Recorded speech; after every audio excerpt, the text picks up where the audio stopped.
राज्यामध्ये 16 ऑगस्ट पासून rickshaw taxi चालकांना मराठी भाषा येणं अनिवार्य करण्यात येणार आहे। याबाबतची अधिसूचना लवकरच जारी करण्यात येणार असल्याची माहिती परिवहन मंत्री प्रताप सरनाईक यांनी दिली।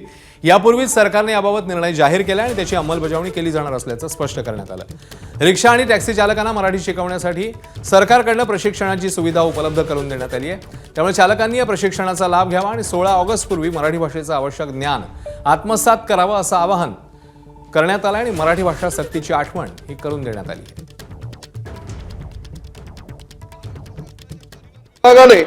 व्यावसायिक प्रवासी वाहन चालवणाऱ्या चालकांसाठी व्यावहारिक मराठी भाषेचे ज्ञान अनिवार्य करण्याचा निर्णय घेतला असून महाराष्ट्र मोटर वाहन नियम 1989 मधील नियम 4, नियम 22, नियम 78 आणि नियम 85 या नियमांमध्ये आवश्यक बदल करून 16 ऑगस्ट पासून त्याची प्रभावी अंमलबजावणी करण्यात येणार आहे। त्याबाबतची अधिसूचना आज दिनांक 8 जुलै 2026 रोजी प्रसिद्ध केली जाईल।